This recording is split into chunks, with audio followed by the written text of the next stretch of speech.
at YouTube.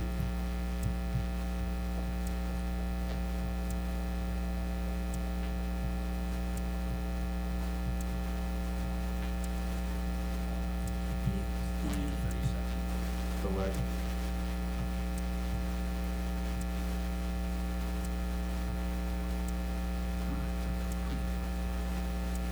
Are you logged in to YouTube?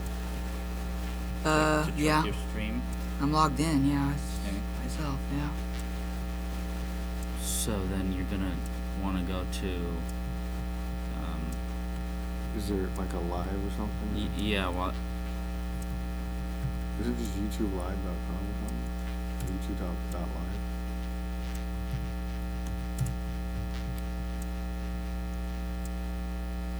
Just be able to find it on YouTube. yeah, but you're already there, right? Aren't you? Those are the recorded videos. Mm-hmm. So if you go to here, what is that? Create a video report. Oh,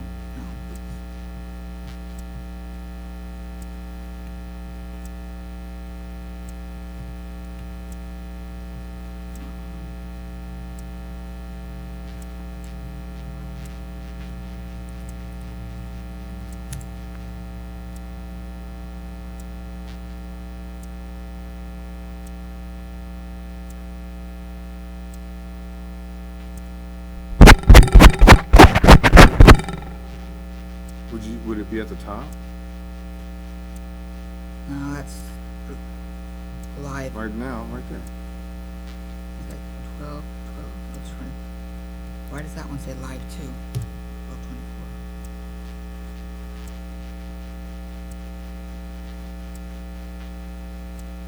oh, it looks like us. That's us, dude. That's us. Okay.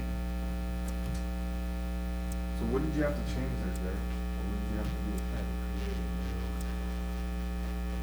I can't show you now because It's going. So do we have to do that? it's. It's live. It's live?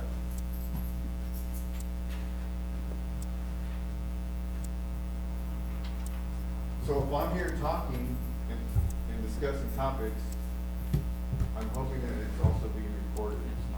Testing. 1, 2, 3. Testing 1, 2, 3. But even with it on, the sound's not coming, it's Yep, because it's going through the processor. going through the processor. Every single one of these microphones. Is it the processor that or the moving controller? Through the processor controller. Got it. The Crestron processor died, which controls switching things on and off, which controls audio volume, all of that. Is that Ed? You're texting Ed? Oh, it's Creston. Is it Creston or Crestron? Crestron. Got Yeah, it. that's right. You got it. Crestron. R. Tron. Yeah. Yeah. We're good. You lucked out. You lucked out. So it's So it'll working. record with audio. It's just not switching the audio in this room. Fuck, that's crazy, dude. The fuck? Okay? Okay. So we won't have any amplification in this room, it's- but we're getting it on YouTube. Hallelujah. And that's because it's going through a different audio switcher. It's not going through the Crestron. It's coming directly off the mixer. So we're good to go as far as that. And if they can get through the meeting with what we have for them now, Some people might have to talk a little bit louder so it picks it up. I talk loud, so yeah. Well, some people talk loud, others is this a big board meeting? a lot. This is a lot. Well,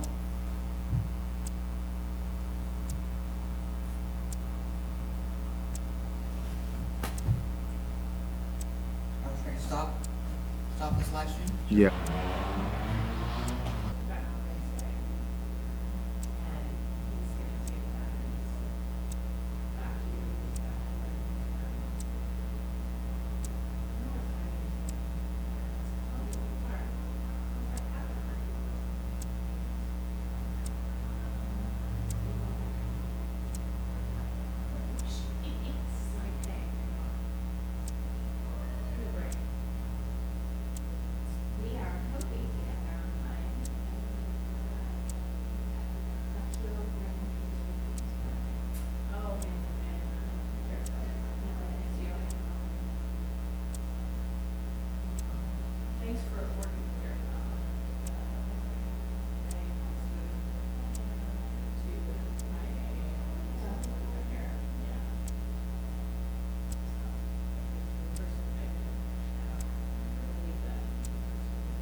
Hi,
Everybody's mics are on. You know, I came in and mine was on. Bien. Qué bueno. Qué bueno. No, they were. Oh, they were. Okay.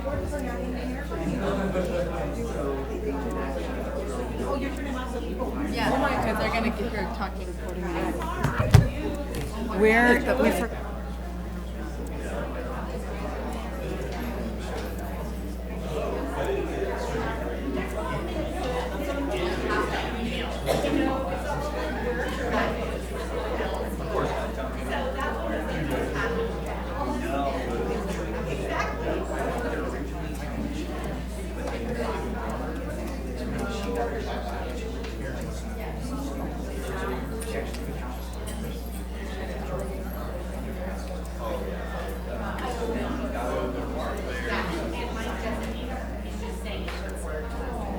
We're doing, oh yeah, we're only about 5 minutes late. That's not too bad. It'll be 10 by the time we get going, but hey, you know, it feels like.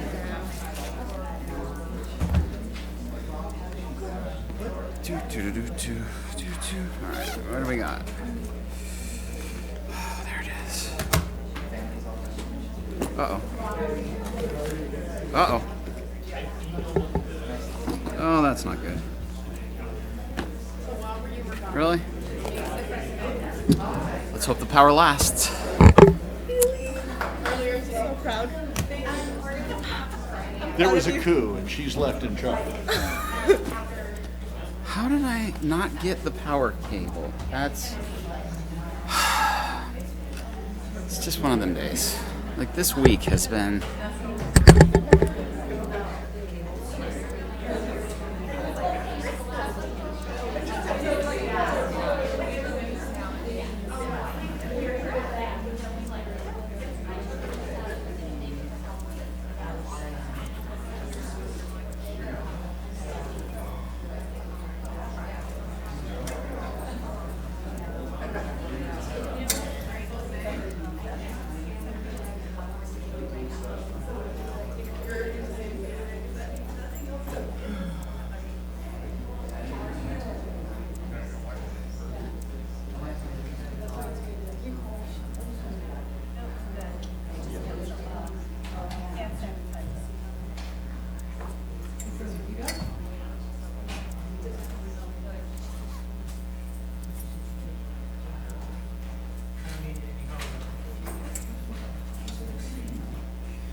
Hello, good evening. We were called to order at 5 p.m. and we adjourned to closed session. We did during our when we were called to order at 5 p.m., we decided on our annual organization of the Board of Education. Nomination for President, Isela Martin. Nomination for appointed Vice President was Elba Gonzalez Maris. Elected clerk was Robin Jankowitz. Appointment of superintendent as secretary is Dr. Rosanna Massetti. And now a report from closed session. Substituting as clerk tonight is me. With respect to every item of business to be discussed in closed session pursuant to Ed Code 35-146 and 48-912, Government Code 49060 and 49078, Family Rights and Privacy Act, the board recommends the following regarding student discipline matters. I move for the expulsion of student A. Second. Roll call. Trustee Water? Aye. Trustee Hurtado? Aye. Trustee Martin? Aye. Trustee Shunk? Aye. Trustee Gracia? Aye. Just to set everybody's expectations, we have students A through H, so this will take a few minutes. The board recommends for the expulsion of student B. So moved. Trustee Water? Aye. Trustee Hurtado? Aye. Trustee Martin? Aye. Trustee Shunk? Aye. Trustee Gracia? Aye. The board recommends for the expulsion of student C. So moved. Trustee Water? Aye. Trustee Hurtado? Aye. Trustee Martin? Aye. Trustee Shank? Aye. Trustee Gracia? Aye. The board recommends for the expulsion of student D. So moved. Trustee Water? Aye. Trustee Hurtado? Aye. Trustee Martin? Aye. Trustee Shank? Aye. Trustee Gracia? Aye. The board recommends for the expulsion of student E. So moved. Trustee Water? Aye. Trustee Hurtado? Aye. Trustee Martin? Aye. Trustee Shank? Aye. Trustee Gracia? Aye. The board recommends for the expulsion of student F. So moved. Trustee Water? Aye. Trustee Hurtado? Aye. Trustee Martin? Aye. Trustee Shank? Aye. Trustee Gracia? Aye. The board recommends for the expulsion of student G. So moved. Trustee Water? Aye. Trustee Hurtado? Aye. Trustee Martin? Aye. Trustee Shank? Aye. Trustee Gracia? Aye. The board recommends for the readmission of student H. So moved. Trustee Water? Aye. Trustee Hurtado? Aye. Trustee Martin? Aye. Trustee Shank? Aye. Trustee Gracia? Aye. In closed session, the board also took action to approve the following staff recommendations. Kay Vang, current principal of Canyon Oaks Elementary, is assigned as the Executive Director of Fiscal Services effective January 1st, 2020. Trustee Shunk, thank you for the announcement. Ms. Kay Vang is here tonight, and on behalf of the NVUSD executive team, we want to welcome you to the central office, and we're very excited about your leadership here at the district office to support our schools in the critical area of fiscal services for NVUSD. So welcome.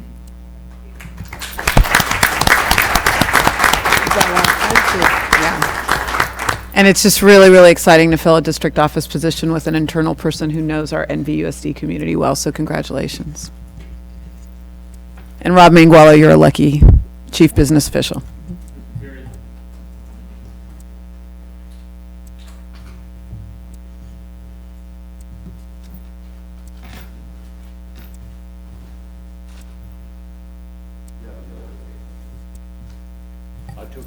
Thank you. All right, the flag salute. Mike Pearson, if you can help us lead in the flag salute.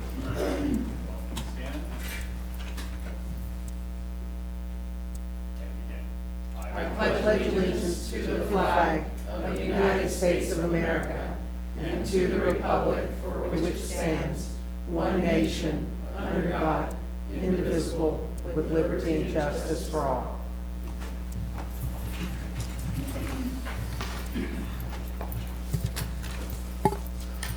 As an announcement, this meeting is recorded for live streaming and archiving on the district YouTube channel. For approval of the agenda, Second. a first by Mr. Hurtado and a second by Mr. Gracia. All those in favor? Aye. Student? Aye. F5, approval of the minutes. Move to approve. A first by Mr. Gracia and a second by Mr. Joe Shunk. All those in favor? Aye. Student? Aye. Recognition of visitors and employee organizations.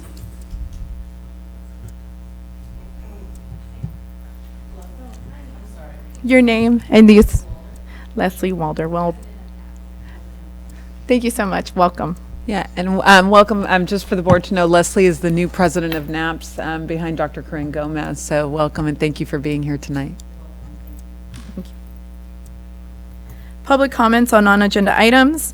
Members of the audience may address the board on any school-related matter that is not on the agenda.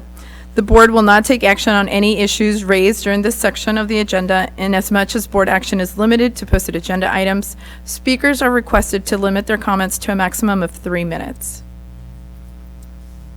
We have Riley Parga.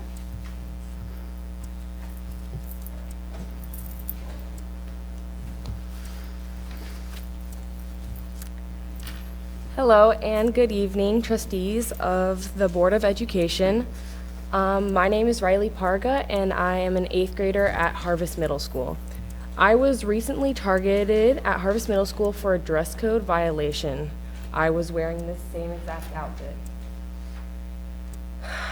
I do not believe that my outfit at any point in the day showed anything over the dress code or any skin that shouldn't have been showed.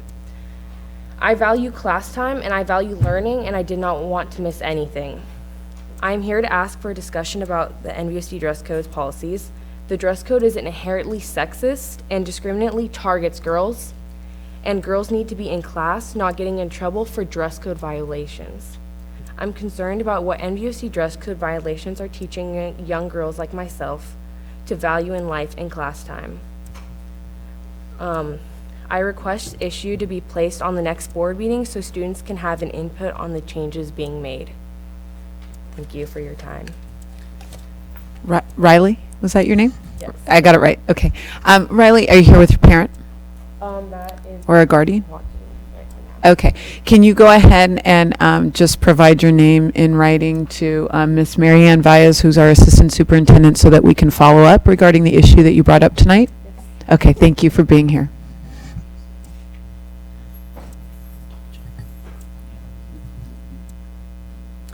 And excuse me if I pronounce this wrong. Quimlin Gallagher? Good evening, Board of Education trustees. I'm Quinlan Gallagher, and I'm also an 8th grader at Harvest Middle School, and I would also like to address the dress code. According to the dress code listed on Harvest Middle School's website, dress and accessory choices may not be distracting to the learning environment. The student's attire should be modest in nature, meaning outfit choices that are distracting are never acceptable. This means that if an administrator deems an outfit distracting, it is a dress code. When we teach women that their bodies are distracting, we are essentially telling the student that their body and the way that they're presenting themselves is not okay. When the administration threatens to keep students in the office until they get a change of clothes, they are sending the message that what a girl is wearing is valued over what she came to school to do, which is to learn. The dress code states that students cannot reveal or show cleavage and/or undergarments, which is a rule that unfairly targets the female student body. According to the Merriam-Webster dictionary, cleavage means the depression between a woman's breasts, especially when made visible by a low-cut neckline. This means that if a girl wears a V-neck t-shirt, it would be a dress code. However, if a male student wore the exact same shirt, it wouldn't be. The same double standards apply to the rule regarding undergarments. Female undergarments include bras and underwear, whereas male undergarments are boxers. If a female student is wearing a muscle top, their undergarments are exposed. However, if a male student wore the same shirt, since they are not wearing a bra, it would not be a dress code. When male students wear jeans with rips above the knee, their boxers cover their rips. However, I know that at Harvest Middle School, administrators do not consider this a dress code, even though it should be a double dress code. Seeing as most girls don't wear boxers when they have rips above the knee, they're forced to cover up the holes in their jeans. This rule applies even when the rips are below the fingertips. Short skirts must extend below the tips of the fingers when arms are hanging normally on a student's sides, which is stated in the dress code. If the administrators were using common sense, this would mean that all rips should be below the fingertips, not the knee. However, this is not the case. Thank you for your time.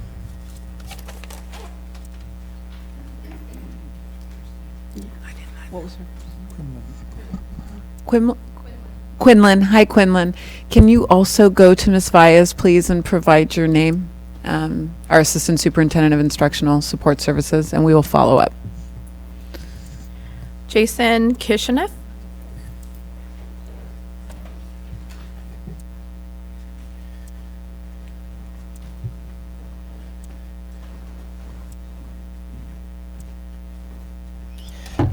Good evening. I'm Jason Kishinev, congressional candidate here in District 5 and Progressive Democrat. And first, I'd like to say that I completely agree with the two brave young ladies that went before me. It seems to me that both as a parent and as someone who was once a child in public school, that one thing that hasn't changed is kids being required to memorize a lot of information that they really don't care much about at the time for a very abstract reason. And by that I mean that most kids are dreaming about becoming musicians or video game designers, doctors, or athletes. And when you're young, you really don't know that how you're ever going to need to know how to solve the area of a triangle, or who was president of the United States when we acquired the Louisiana Purchase. But something that kids are learning in school that is immediately useful and is fun to learn is gardening. It has come to my attention that teachers are teaching gardening to kids after school in time that they donate out of the goodness of their own hearts, and thanks to parent volunteers who have helped to construct and maintain certain gardens. These teachers, who are famously underpaid and overworked, are altruistically giving even more of themselves than is asked for in order to provide our children a real life skill. But after speaking with some of these teachers, I was disappointed to find that the district could be giving them a lot more support than they are currently receiving. I'm told of leaking irrigation systems and school maintenance personnel who it's not in their job description to help with repairs, and so they don't. I'm told of personnel spraying Roundup in or near garden areas, which I would hope would stop anyway, if not because of the health of our children or the lawsuits for non-Hodgkin's lymphoma, then because Roundup has been banned in public spaces by the city and the county, and the city of American Canyon as well. Indeed, I'd like to see the district using only herbicides that are scientifically proven to be safe, such as mulch. Remember that the first lawsuit for non-Hodgkin's lymphoma was a school groundskeeper in Vallejo. The handling of grants also for gardening supplies is unnecessarily convoluted and could be streamlined. Instead of paying out of pocket and getting reimbursed later, which I hear takes a little bit of time, approval could be faster, and supplies could be purchased with a gift card instead of having to pay out of their pocket. And lastly, I think that the district should find a way to work it into the budget, and probably, not until budget time, to give these teachers a little stipend to reward their selflessness and their dedication to our children. Thank you very much. Thank you.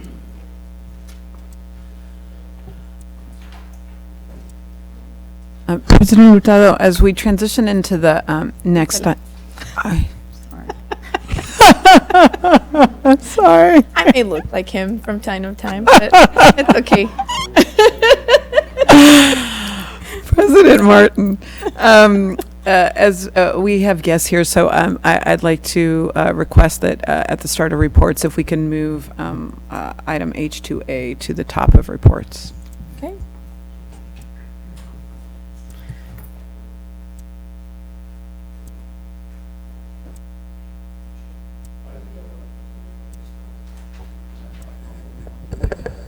Okay.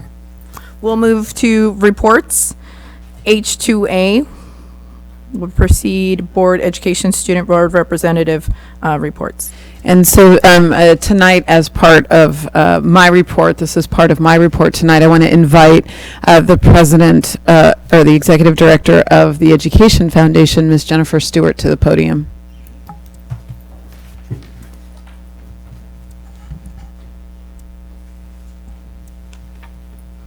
Good evening. It's been a while since I've seen you all. It's wonderful to be here. I'm Jennifer Stewart, the Executive Director of the Education Foundation, which is right down the hall. I'm here with two very wonderful representatives from the Robert Mondavi Winery. Why don't you guys stand up and bring over your special thing? The Margaret Mondavi Summer Concert Series began many, many years ago, as they will talk about. And Margaret was a very generous lady who had a vision to support on a long-term way to support Napa and vintage vocal and band programs through some of the proceeds of that event. I have a couple people here that we coordinated to have here to come and receive the funding this year.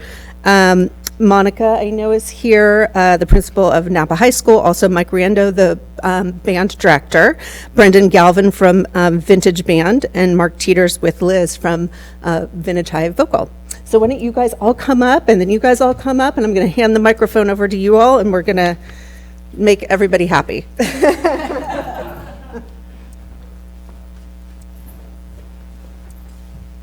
Good evening. We'd like to thank the board for giving us a few minutes tonight to make our presentation. My name is Karen O'Neill, and I'm here with my colleague Kathy Magner from Robert Mondavi Winery. We're here today because of one person, Margaret Mondavi, who started the summer concert series at Robert Mondavi Winery 50 years ago. It was always her goal that music would support music, so it's always been a benefit for the community. So for the last several decades, our only beneficiary is for these folks, the Vintage High School and Napa High School instrumental and choral departments. Hi, thank you for letting us be here tonight. As Karen mentioned, this is, a privilege for us to do this. We've been doing this now for a long time, and to carry on something that Margaret started and felt passionate about is so important for us. Hitting 50 years is a milestone, and music was so important to Margaret, and it's so important to our community, and we're so honored to have such wonderful teachers that are passionate about teaching our students music. We want to thank our Bottle Rock partners. They have been working with us the past 3 years, and they have been very instrumental in continuing the success of our series.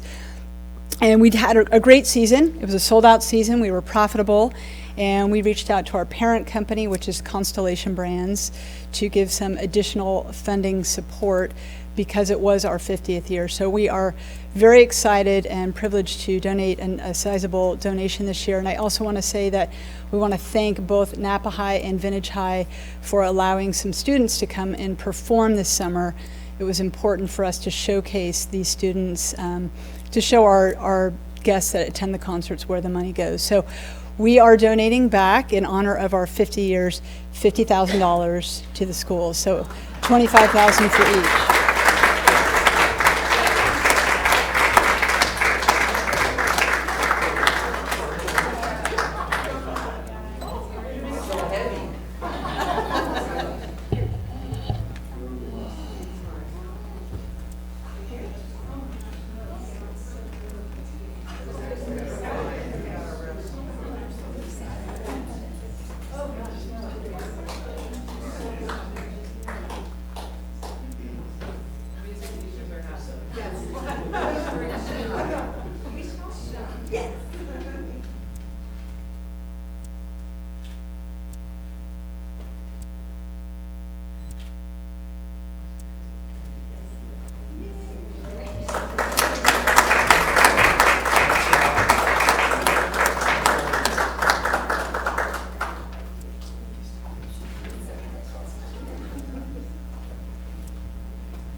So, Karen and Kathy, before you leave, we just, on behalf of the entire Board of Education and the NVUSD administration, we want to express just a tremendous sense of gratitude for your generosity. We know, just like with Margaret's vision and passion around music, we as an organization believe that the arts transform lives for our students, and so you making this contribution here to the two high schools is really, really closing an opportunity gap and keeping our critical programs, enrichment programs, core programs for many of our students, right? It's why they come to school alive and thriving, and we're going to be able to make a lot of magic happen for kids because of your generosity. So thank you so much. We're very, very grateful. Thank you so much. Thank you. Thank you. Mhm.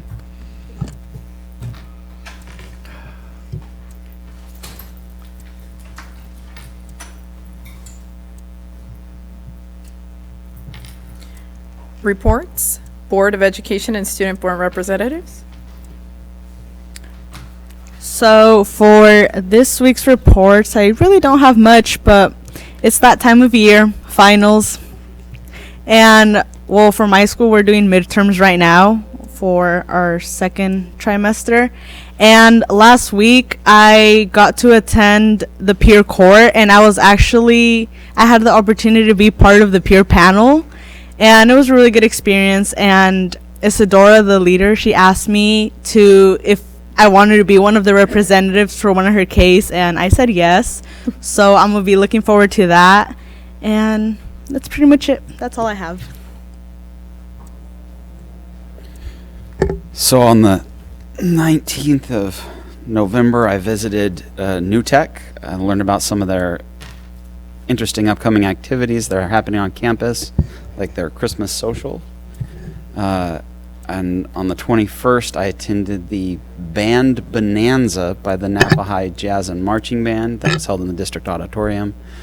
The jazz group was really good, and the marching band and color guard were also really good. And then the week of the 3rd of December, attended the CSBA conference in San Diego, met a bunch of friendly people from around the state, and discovered some new and interesting ideas to consider for our district. So I too attended CSBA, which consists of a large fraction of the professional development the board gets and topics covering the span of our responsibilities. And 2 nights ago, I attended the ACMS ELAC meeting.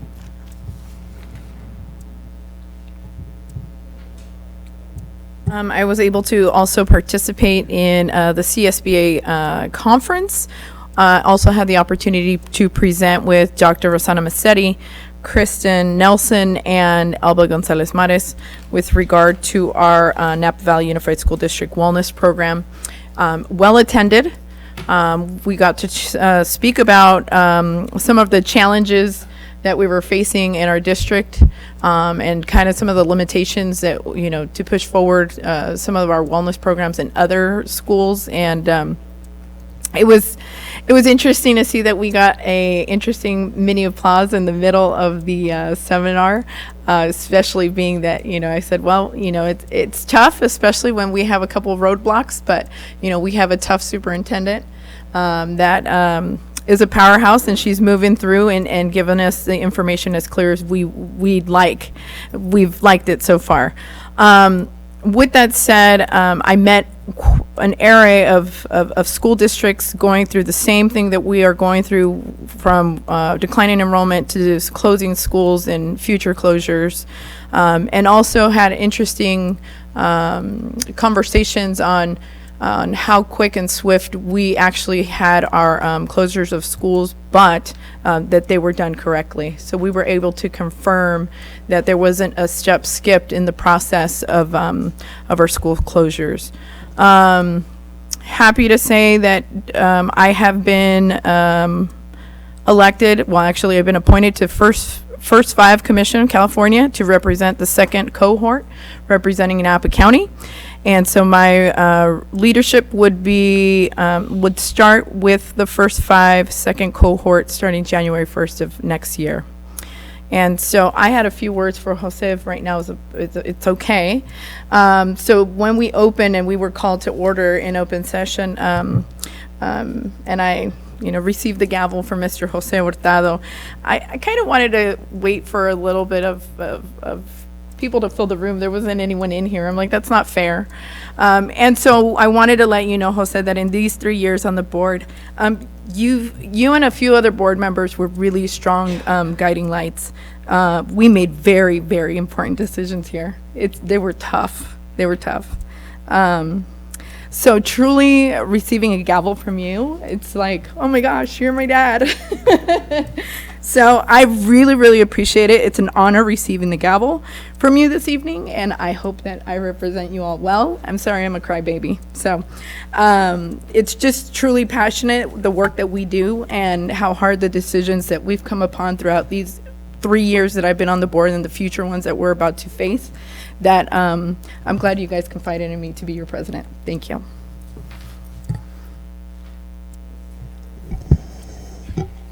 Let me compose myself here. I attended on November 21st the Climate Action Committee meeting at New Technology High School. That was attended by students from most of our public schools, our public secondary schools. and students from Justin Siena and some of the other private schools. I often tell people that having served on the school board, I have great faith in our young people, and I believe that our future will be in good hands.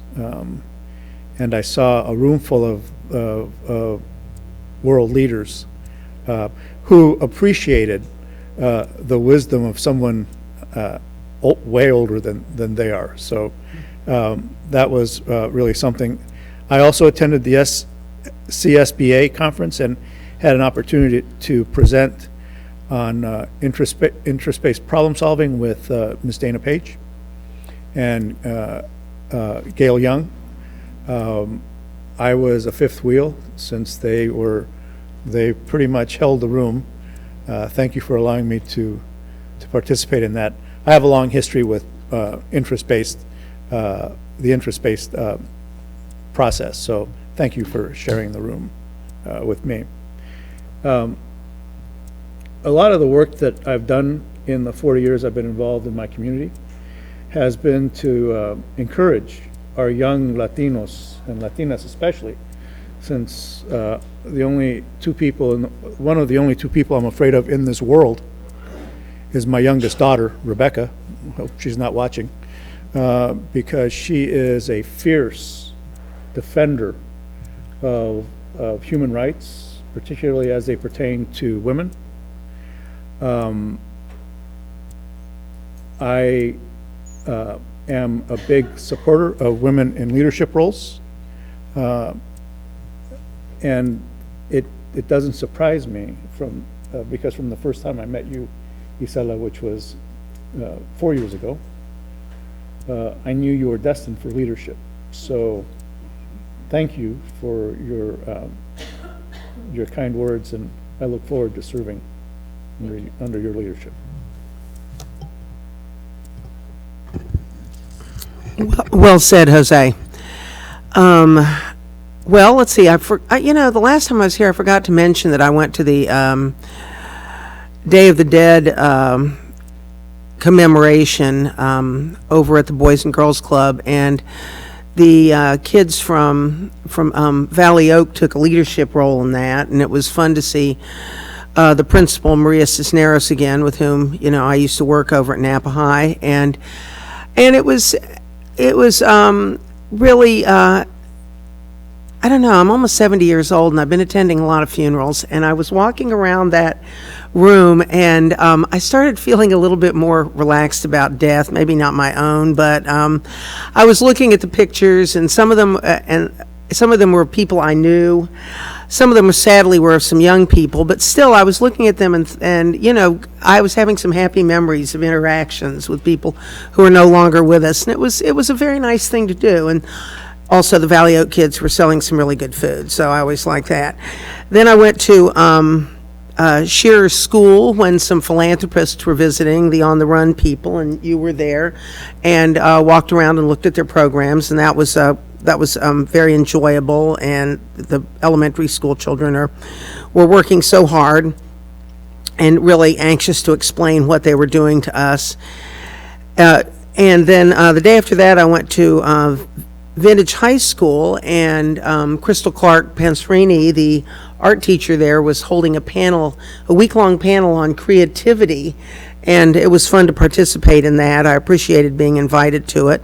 I too went to the climate action meeting at New Tech High School, also CSBA, where I was happy to see people coming to grips with the same problems we're dealing with. It's just as I thought. We are not alone. We're all facing the same challenges. Except for one school, Vacaville, they have increasing enrollment because I think their houses are slightly more affordable, but oh well, they're still nice people. And I too I bought my crab feet tickets, and so that means I'm officially broke.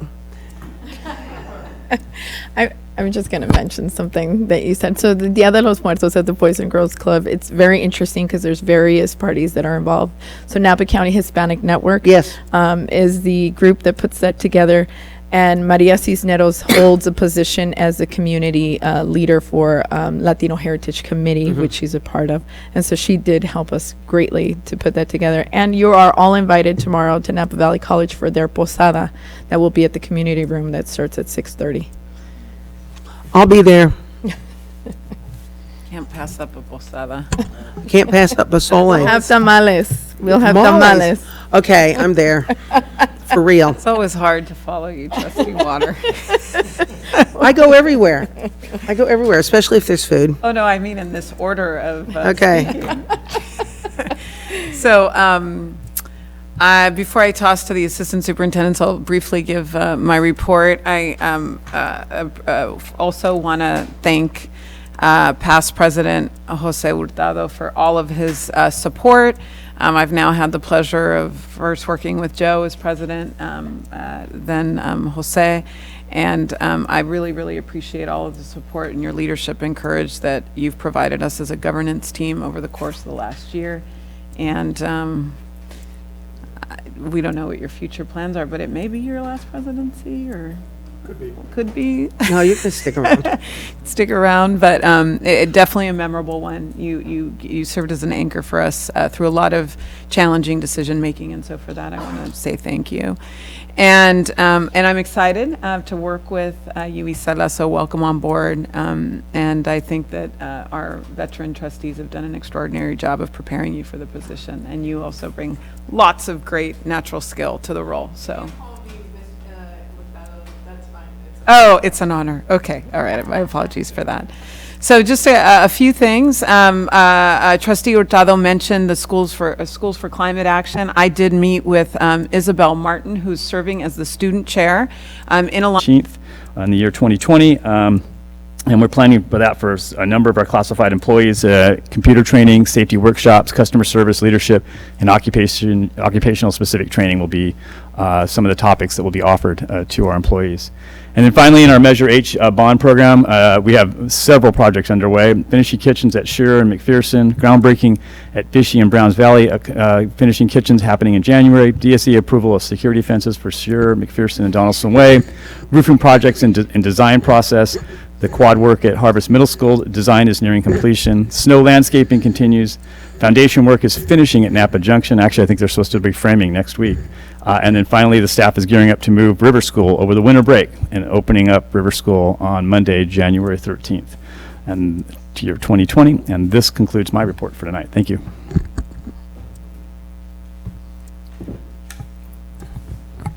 Thank you. Facilities and bond program update. Sorry. Was that Sorry, I should have mentioned Yeah. that. I did that just now. Sorry. Approval of consent agenda. Background information on these items is provided to the board prior to the meeting. A common motion takes action without discussion on a roll call vote unless discussion of items is requested by board members. I don't feel the need to pull anything, but I would simply point out I-4A through I-4D contain Jose in the signature block rather than our new president, so you may want to decide which way the signature blocks are going to lean. Thank you. I would like to pull item I6E.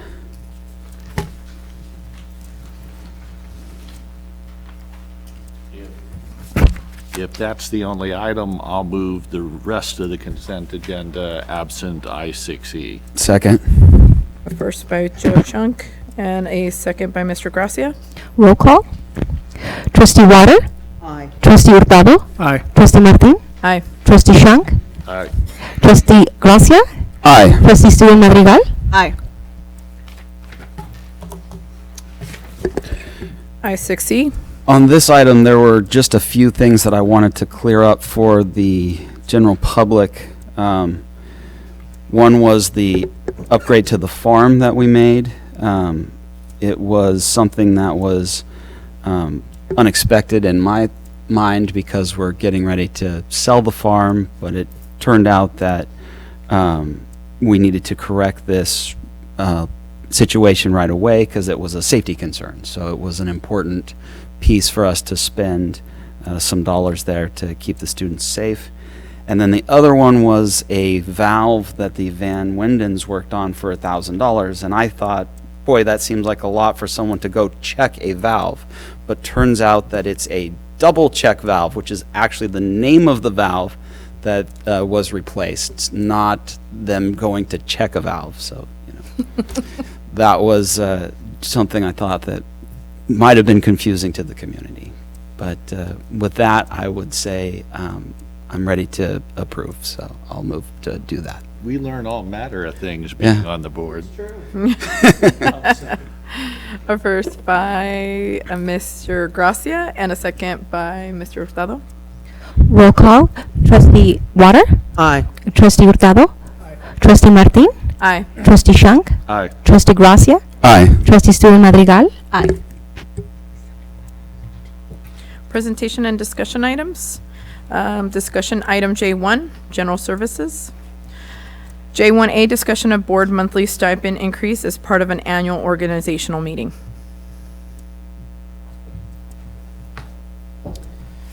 So, trustees, we have brought this item to consider as part of our December annual organizational meeting, where we do many of the basic functions. Of course, first, the election of the officers, the consideration of the calendar, and the selection of board members on participating committees of the board and/or external liaison committees that serve in capacities, in the capacity of connecting us with the community.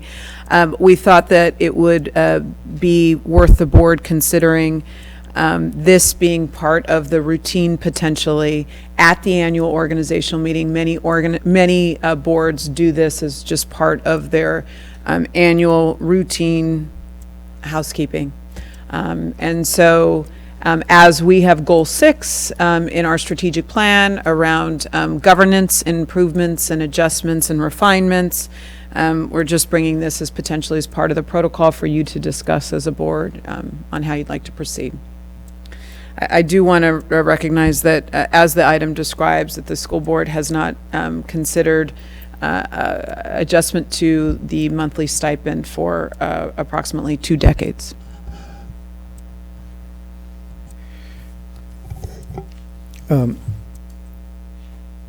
I believe that in the time I've served on the board, we've discussed increases in the stipend twice.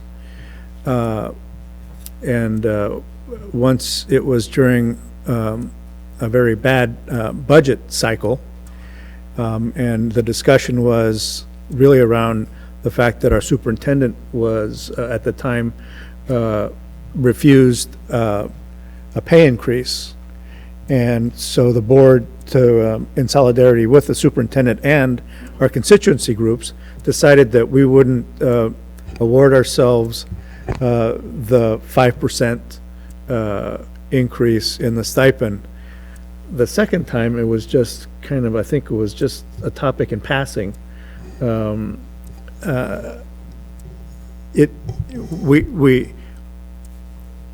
We don't make a lot of money to serve on this board. We do it because we want to serve the community. I think the amount is public information. Yes, why don't you tell us? Yeah. It's $400. We get $400 stipend, and per month. Per month, yes. The statutory limitations would be a negligible increase in the overall budget, but it was our belief that if our constituent groups didn't receive or received very minimal compensation, that we would follow suit. I think it belongs in the organizational meeting. It requires some discussion. And so I advised our superintendent, starting in January or December of 2020, that it be included as an action item in perpetuity, I guess, as long as we have school board meetings. Thank you. So the decision tonight doesn't bind either board members or future boards. But I concur that it is long past time to bring up the topic and consider it explicitly. Our counterparts across the county managed to move this item forward. I know city councils have done the same. I haven't paid much attention to the Board of Supervisors, but I'd be surprised that they haven't found a means to move forward on this. And so I will be voting for this measure to set an example for my future self. Ms. Waters? Well, over the past few months, I had occasion to read the local paper, excuse me, the social media section, and I was amused to learn that on the school board, you know, people write in and say whatever they want. It's one of the glories of the First Amendment, and I was surprised to learn that I was making $100,000 a year on the school board. In fact, what we were going to do with the money after we closed schools was give ourselves big fat raises, and so I've been waiting. Yeah, and you know, it is, as some of you know, I did serve on the Napa City Council, where I worked, you know, quite hard and took, you know, and had a lot of, you know, interactions with citizens, just like the past year. And back in the 90s, and I made twice as much as now. And I didn't come on board to make money. I came on board to serve. But I will say that, you know, someone brought up the Board of Supervisors. 21 years ago, they gave themselves a 40% pay increase. And, you know, there was not a single peep from the public. It was fine. No one fussed about it. And what is the dollar amount we're talking about here? Like $20 a month? $20. $20 a month. $20 a month. I don't think anyone's going to grudge that, particularly when all we're going to do is turn around and do something silly like buy tickets to a crab feed. Can I just add, one of our school board members decided to take their potential raise in computer paper instead of asking for a monetary equivalent. Mr. Gracia? So I do think it makes some sense to at least have this as a listed item each year so that the board can make a conscious decision one way or the other with regard to this increase or not. I mean, it just needs to be there so that it can be discussed and made a decision, you know, whether it's decided to increase or decrease, or not decrease, but leave it alone. I mean, but whatever the decision is, we just need an opportunity to make the decision. So I do think it makes a lot of sense to put it on the agenda and to, you know, kind of leave it there so that we at least think about it on a yearly basis, whether or not we decide to increase our compensation. Now, having said that, we are talking about $20 a month times 7 times 12. We're talking about $1,680 here. So I think it's reasonable over the course of the year to increase the dollars here. I'm going to echo my fellow board members, and that is considering, like Dr. Massetti said, approximately 2 decades of not, the possibility of considering it or even having it on our agenda. I do like the fact that Joe mentioned that it doesn't bind the board, so it's open for discussion, and that we can actually have the conversation and move it on over if it's not needed. And you know, like Mr. Gracia said as well, just leave it alone if it's not a point of discussion. Do I close discussion? Yeah, I don't think you filled out a card, but it's up to you. Would you like to come up to the podium?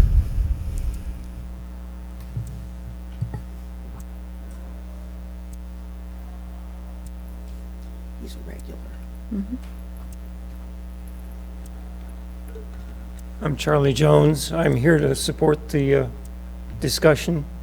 The amount of time that you guys spend and effort that you put out deserves a lot more than just $400 a month, in my concern.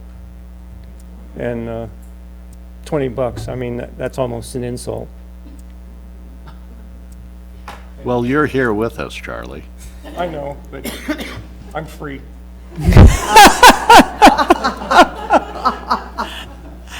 So just to make sure that so the direction I'm getting through the discussion, the way the item was posted on the agenda was, first of all, for me to get direction around us making this part of just standard protocol and procedure for our governance, for our annual organizational meeting, which is typically it's our December meeting.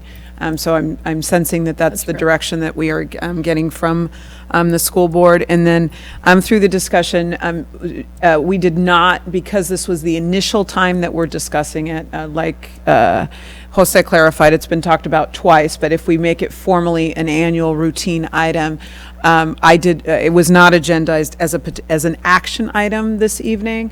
So would the direction through the discussion be to put this on as an action item for our first board meeting in January? Yes. Is that correct? Okay. Yes. All right, I'm clear. Okay, moving on, business operations, J2. J2A, presentation of 2019 21st interim report.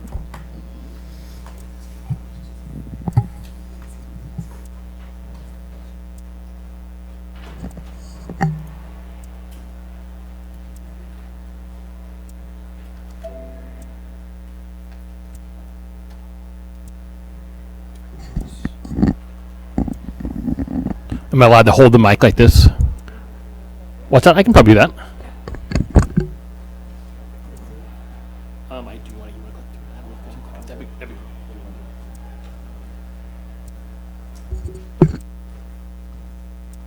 that. Good evening. Let me be the first one to say good evening, Board President Isela Martin. Congratulations. Thank you for giving me the opportunity to update the board and the community about district finances. Go ahead.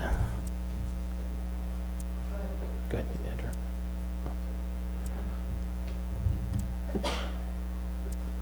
In terms of economic outlook, it's highly unlikely that there will be a recession in 2020, rather continue slowed growth at a measured rate.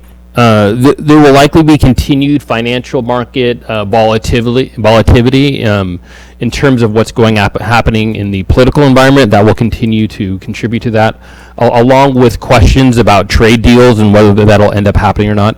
The big impact in terms of school districts are the impact on the gross domestic product, which this impacts inflation expectations, and as a result, we anticipate receiving a lower cost of living adjustment. Go ahead, next slide.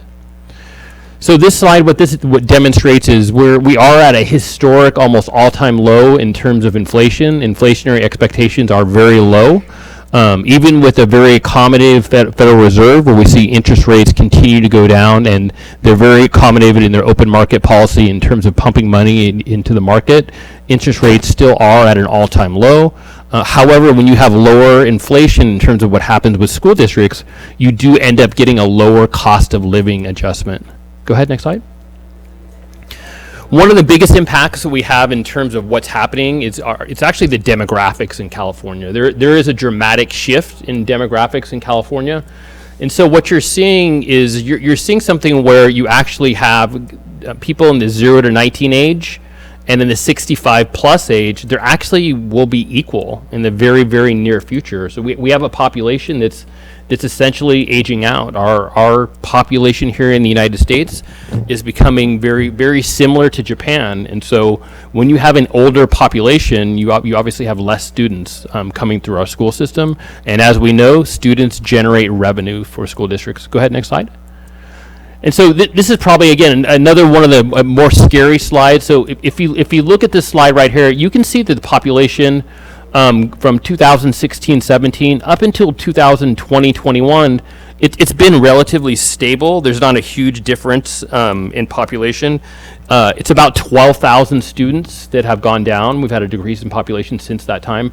However, going out to 2026-27, or over the next 6 years, we anticipate that we'll lose about 170,000 students in California. So big shift. You can see where we're just kind of getting ready to fall off the cliff in terms of student population in California. Next slide, please. And so this slide right here, and so what I'm doing right here is I'm actually starting to look at our data. The previous slides, we were looking at data for California in general. This isn't the best graphic. It's kind of compressed. I was not able to, this is at a 5 site. You guys saw this at the last conference you're at. I was not able to blow it up. But what you can see essentially is you see cohorts, again, starting in kinder on the far left, working through 12th grade. Essentially what you have is you see declining cohorts. And if you move across the chart to about the middle, 5th grade going into 6th grade, you can see a smaller cohort, a much smaller cohort going in. And then also the high school will start to feel it too. So leaving middle school, going into high school, you will see a much smaller cohort. Next slide. This is probably one of the more important slides that I have in my in my presentations here. It kind of tells our story here. And so what this graph does is it shows our revenues up on the left side, and it has our reserves on the bottom. The lines going up across the top, you see our revenues by fund and expenses by fund, and then fund balance. And so if you go back in time, you can see at one point we had close to a $20 million reserve, even though our revenues were about equal to, thank you for help with the tech help, Dr. Massetti. I appreciate that. Yeah, very techy. Tech support. Tech support for the tech person. You can see that our revenues for a long period of time were pretty stable. They didn't really change. Our expenses were stable. But you can see for a period of time there, we spent less than we made, and our reserves were in good spot. And then suddenly, via LCFF, you can see that we had this dramatic increase in revenues, but also we had an accompanying increase in expenditures. At one point in time, our expenditures outpaced our revenues by almost $10 million.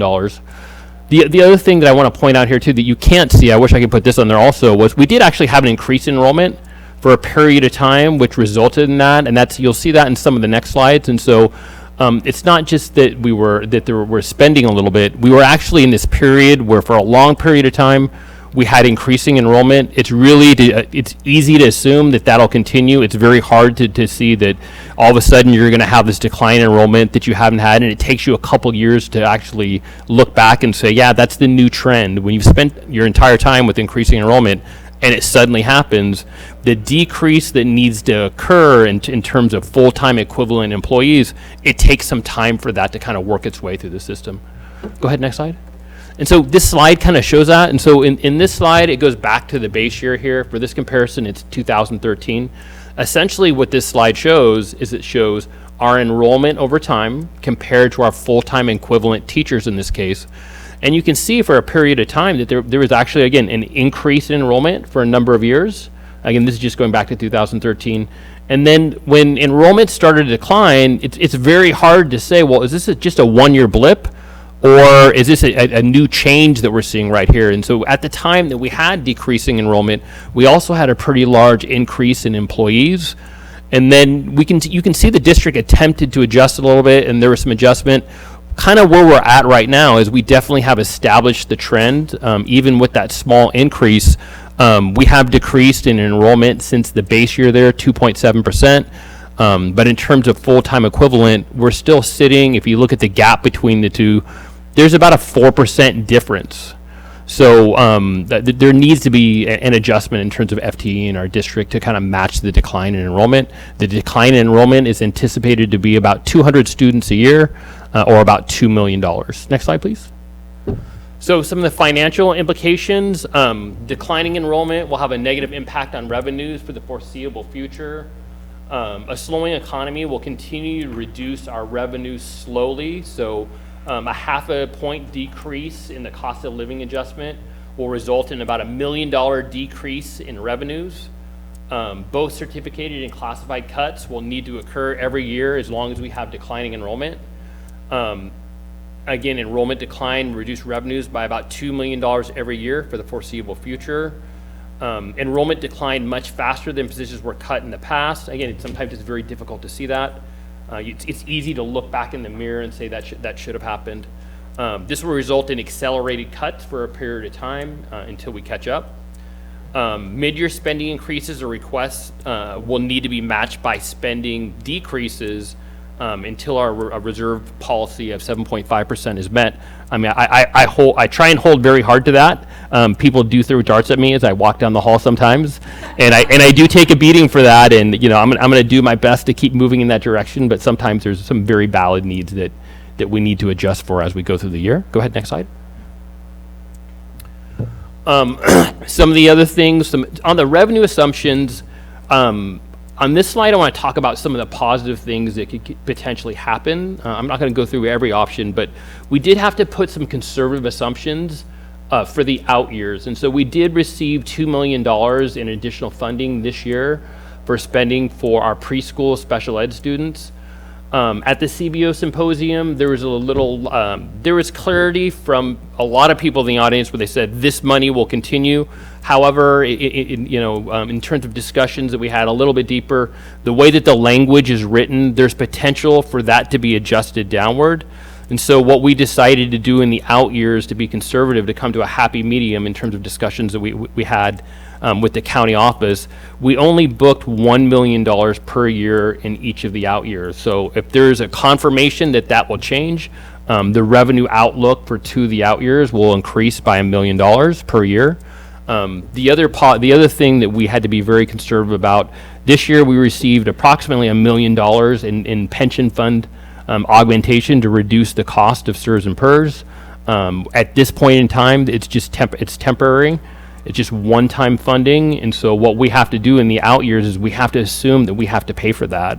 And so one of the things that we can do is we can definitely lobby if we were to, for example, if we can get some support on that from the legislator to make that money permanent. It would definitely improve our financial outlook in terms of our district and districts across the state. This year also what helped is we did get some back payment of one-time mom money that helped bring up our reserves this year. Go ahead, next slide. Some of the negative things that we need to talk about are a little bit, or I should say right-sizing our district a little bit. There are some assumed cuts in the out years. So next year, there's an assume that we're going to make approximately $5 million in cuts. In terms of what I put in the budget, there's an assumption of at least a reduction of approximately 40 FTE. The 40 FTE assumption is for next year, and again, that would be a permanent reduction. In the year after that, there would need to be another reduction of approximately $2 million also, again, for just declining enrollment. And so the cuts that we're looking at making in FTE that we've identified would be teachers on special assignment, just cuts due to declining enrollment, and then adjustments to staffing at the secondary level due to a reinterpretation of the contract language around that. Go ahead, next slide. So what this slide shows is this does show our enrollment trend, and as you know, last year we did have a temporary increase in our enrollment. That was due to River becoming a district school, and so that increased our enrollment by about 417 students. What I did is, so you can kind of continue to see the trend, we anticipate that we'll continue to have a declining enrollment of about 200 students. So essentially what that did is it bought the decline for 2 years, essentially. So since we're going down by about 200 students, about 400 students, it basically paid off the decline for 2 years. It kind of helped out with that. Next slide, please. So this is the big picture summary that I'm sure you're very interested in. And so this is also an agenda item that you'll see also where you have my written narrative report, the action item. And so this is a screenshot of that. And so we've done a lot of hard work, and so a lot of good things have happened in terms of our financial picture. And so where we're sitting at right now, we're sitting at a reserve of 6%. And so we are definitely moving in the right direction. It's easy for that to swing, 1% in either direction before we do second interim and even the end of the year. And so while we are moving in the right direction, there are unexpected costs that come up. And I want to be very conservative. I certainly don't want to say, yay, we're going and be happy about that. There's still a lot of hard work to do. Hopefully we'll close the year at 6%. With the idea is if we go up about 1% a year, maybe in about a year and a half, 2 years, we could get back up to the board policy around the reserve. But there's still a lot of things that can happen this year and even next year. And so, but again, we are moving in the right direction. Go ahead, next slide. This is a slide, again, that just represents our reserve. I think you've seen something very similar to this slide before, but I've updated it for where we're at right now. Again, our low point was approximately 2 years ago, when we were about, I think, 3.69%. Last year, we ended close to 5%. This year, we're close to 5%, 6%. So we're moving in the right direction. Next slide. Staying the course, and so some of the assumptions that could challenge us in this year. There could be unexpected cost increase for special education. Those, obviously needed costs that just kind of you can't really predict that. There's an assumption that our J13 waiver will be approved, and so essentially what we do on our end is we reduce the days in the calendar, which affects the ADA calculation. We will be applying for that shortly. It's not required yet. Return restricted maintenance, the contribution does need to increase a little bit. In the first interim, it was a little bit low. We need to increase that by about $300,000. That's required to be at a minimum of 3%. There's going to be some one-time costs associated with the conversion to digital schools. I'll update the board about that in a separate item, but just in a nutshell, we do have to update our financial system. Digital schools is going away. We are going to be making the conversion to Escape. We had our first meeting earlier this week. Whenever you shift over to a new financial system, makes you kind of question and wonder what will pop up. You hope that everything will look exactly the same, but you don't know that until you're done. And there'll be some costs associated with that. Other than that, I don't know if you have any questions. I think that concludes my presentation. I would simply add a little context to a couple of the comments. One was we once had a $20 million reserve. That was during the Great Recession when the state of California was providing us with IOUs. So that was really backed by receivables. We never had that in cash. In fact, it took Jerry Brown the better part of 4 or 5 years of pushing the legislature to pay off various constituencies, but especially the schools, because we're such a large portion of the state budget.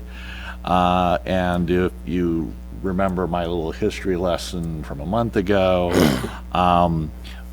the experience of the last couple of years is mirrored by the increase in facilities capacity in the mid to late 70s, just as a demographic downturn occurred, and this itty-bitty thing called Prop 13 that some of the older folks may remember. So we've seen this before. It's always easier to see the trend in the rearview mirror, but we've been there before. Thank you for that. Absolutely. My question, I'm sorry, I'm going to have to ask you to go back on your presentation. You talked about Napa County Office of Education. What's their component here? I'm sorry, I just didn't. So when we talked about the $2 million in terms of a discussion with Josh, we were at the same conference together, and so we always assumed that money up front would be one-time money. At the conference, at the mic, during the big presentation of the conference, they said it's okay to assume that it's not one-time money, but then drilling down and having our discussions with Josh mentioned that the trailer language implied that there could be some adjustments, and so we wanted to be very conservative on that just in case that's true. And so it's better to be conservative on that assumption and book less revenue in the out years than more, and then suddenly have to do deeper cuts. So as we get closer to next year, and when we find if for example, we were to get a formal written notification that money would definitely go out into the out years, then we would book it in our 3-year plan there. Thank you. And so that's generally what usually happens. Usually what happens in the beginning at first interim, there's a lot of uncertainty about your revenue, but as the year kind of carries on, and by the time you get to second interim and you close the books, you actually know what the revenue picture is going to look like, and your picture generally improves. And so at this point of the year, you're generally a little bit more on the conservative side. Josh is big about not making even reasonable assumptions that haven't been enacted, because it's not over until the legislature or the governor is saying. To his credit, and I'm the first to bust somebody's chops over there, he holds NCOE, both the administration and the board, to the same standard, so he's at least internally consistent. Sounds good, thank you. Yeah, last month, we had a few speakers who were talking about how we should try to, claw back the ERAF money that went to the county. And according to the newspaper, is going to be spent on a jail. And you and I were talking about it, and maybe you could explain exactly, what it is and why we don't have any, even though it has education in the acronym. Well, you could probably write a book on the history of ERAF, and you can. In the United States, there's probably 5 or 6 people that truly understand the history of it, but. In a nutshell, in our district, to answer that question, the way it looks like in our funding paradigm, it doesn't really matter for us because basically there's a formula, and so the formula is basically about the number of students. About $10,000 a student is where we're at right now through the local control funding formula. Some of that money comes from the state. Some of it comes from property taxes. It switches back and forth. So if you receive more of one, you receive less of the other. There's an absolute cap on it. So to go back through my somewhat clouded understanding of ERAF, basically what happened is a couple recessions ago, some of that money was taken from the schools at one point in time and given to the counties, and it's kind of gone back and forth. Now it goes a lot to the counties, where the money some of our property taxes go to the county, and they call it negative ERAF. And so, but ultimately, again, given that we're not a basic aid district, I don't think that it impacts us any manner. Just we have a ceiling in what we can get. Some of it we get through property taxes. Some of it we get through the state. Ultimately, we get the same dollar amount. It doesn't matter what component. It wouldn't increase our per pupil. Nope, would not. Yeah. Okay.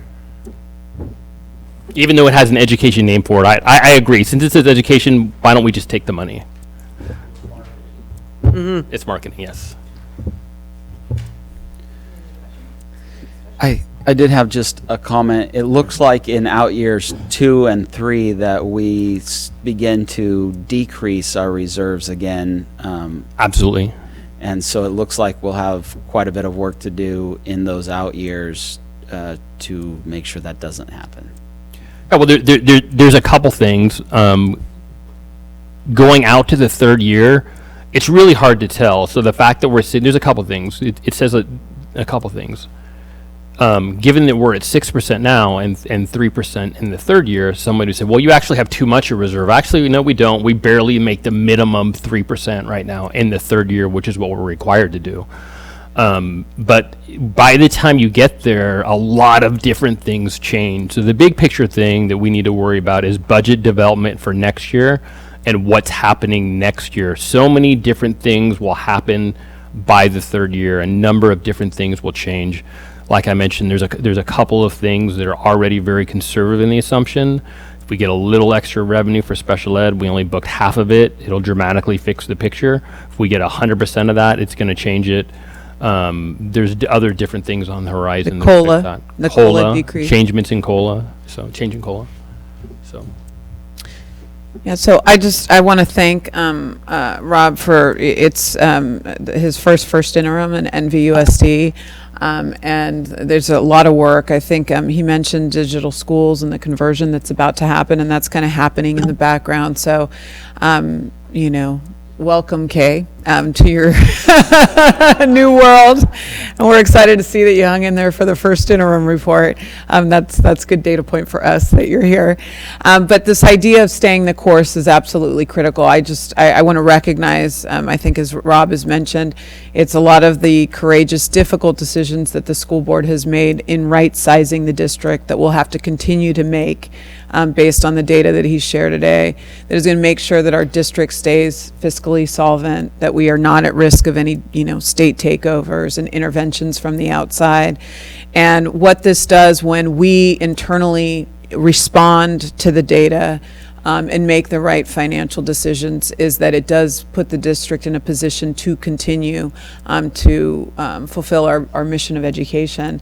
When districts don't stay the course and put themselves in the precarious situation, the mission of education will get lost quickly. And so, it's hard focusing and it's hard making some of these decisions, but it is, and a lot of the time folks can't make the connection to the educational mission, but you cannot fulfill on the educational mission until your budget is stabilized. And so I really appreciate all of the support and the decision making of the school board over the course of the last year, because it's, as this data shows, it's rendering the right direction.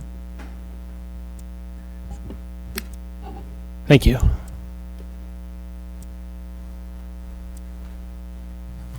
J3A, Introduction of Middle School Supplementary Instructional Material, recommendation for English. Thank you. This text is being introduced tonight for the board and will come back in January for approval. Napa County Reads is a coalition of educators and community members who annually come together to select a text, usually for the middle school level, which is read the following fall and surrounded by a variety of special events, including a visit by the author. And the selection this year is a graphic novel named New Kid, and the author is Jerry Kraft. Any comments?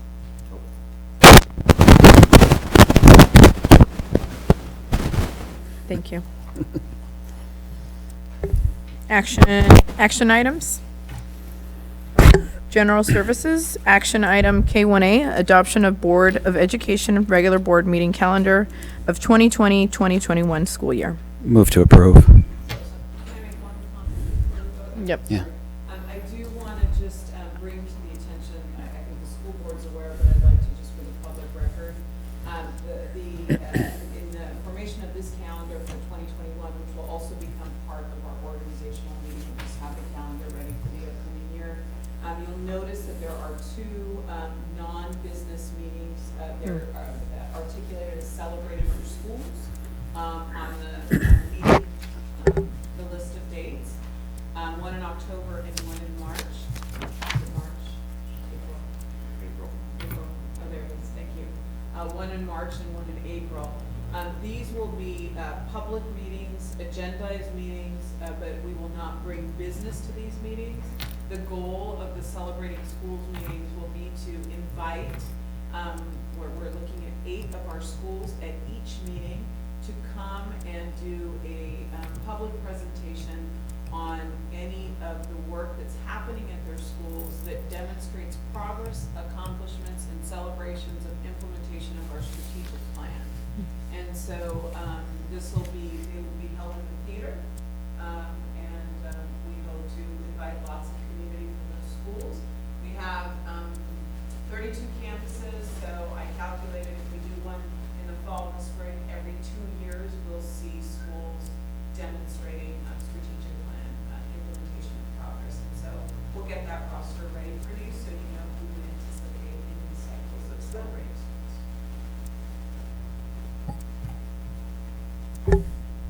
Still move to approve. Second. Okay, give me 1 second. First by Mr. Gracia and a second by Mrs. Waters. All those in favor? Aye. Student? Aye. K1B, adoption of Napa Valley Unified Board of Education Governance Handbook. I'll move to approve. First by Mr. Gracia, a second by Mr. Joe Shunk. All those in favor? Aye. Student? Aye.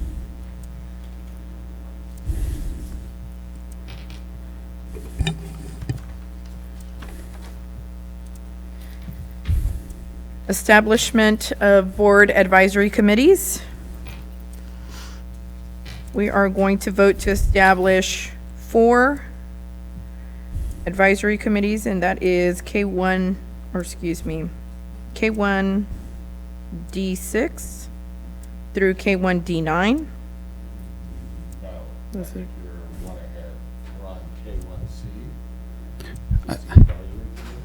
Yes. I think she's referring to the title. Right, I'm going through the titles of what it is, so they won't get mixed up from K1 K1D1 through K1D5. So I'm just writing, yes. The titles and. Right. Move to approve. A first by Mr. Gracia. Second by Mr. Jose Hurtado. All those in favor? Aye. Aye. I do want to let the school board know that after we take action on assigning trustees to the these board advisory committees for our board policy 9130, that I will work with the staff in my office, with Vera Morales, my executive assistant. We will establish a committee calendar, and we will make that public. And these meetings will be agendized as well. And so look, in January, we will bring the committee calendar to the board for review.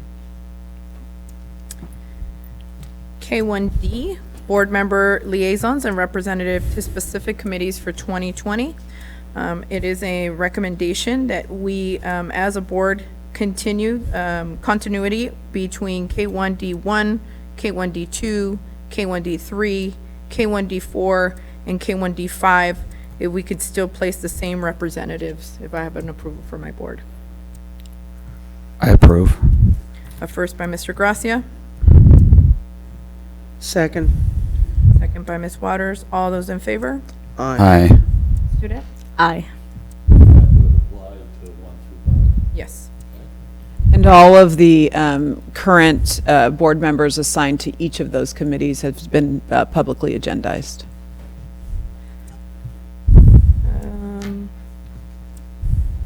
K1D6, Curriculum and Student Support Committee. A primary goal of the Board of Education is to support student achievement by continuing to expand curriculum development, assessment systems, professional development opportunities, and programs that support student success for the organization. This committee works to ensure action taken by the district staff support the vision for the student achievement and high-quality teaching and learning the committee, and this committee meets quarterly. Should I repeat our names? So ask for Suggested. volunteers. So, board members can volunteer. I'd like to volunteer for that committee. And trustee Gonzalez informed me of the desire to sit on this committee. Okay. So K1D6, David Gracia, Cindy Water, and Ms. Elba Gonzalez Mares. So moved.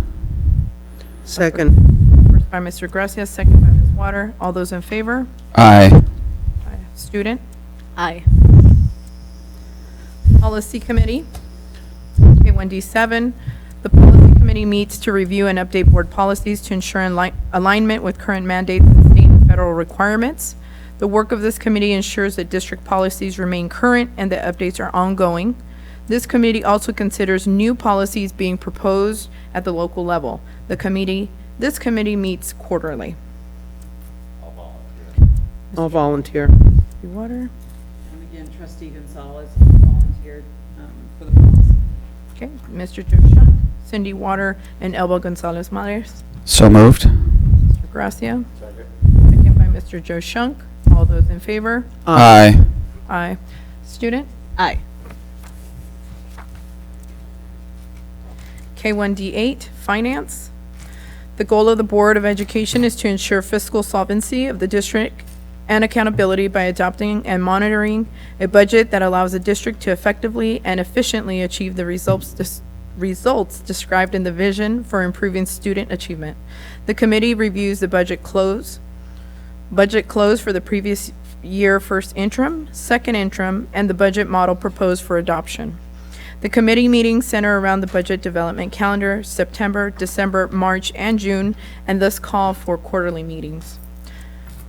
I will volunteer myself. I will also volunteer. Mr. Jose Hurtado. Trustee Jankowitz expressed interest in this committee.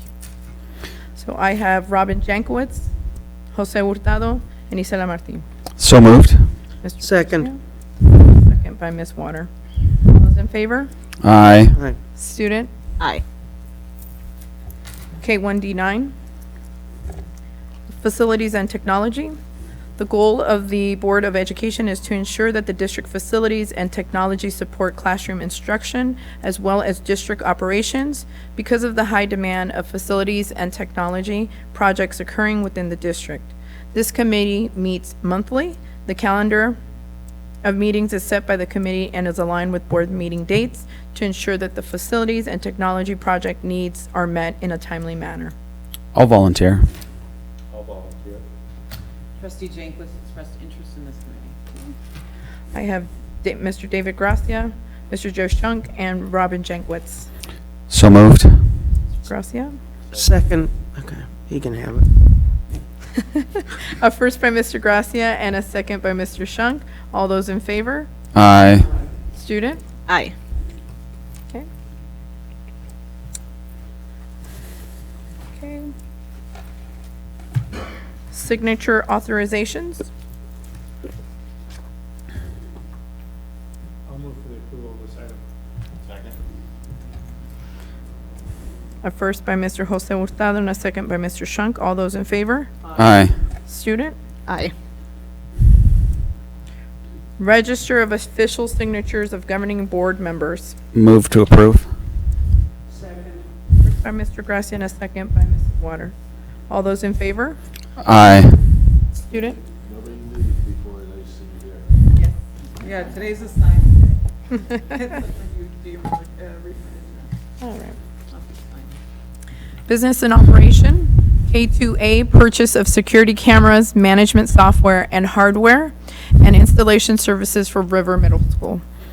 So I had a question on this one. I wanted to know if the security consultant that we hired 3 or 4 board meetings ago has given his opinion on the placement of the security cameras and the software and hardware. Yes, Mr. Rocky Medeiros walked the entire site with Ed Chen, who's in the audience right now, our camera consultant. And they did determine the optimal placement for the cameras and optimal design. Thank you. Great. And then I'll move to approve. Mr. Gra- First by Mr. Gracia, second by Mr. Shunk. All those in favor? Aye. Student? Aye. K2B, 2019-2020 first interim report.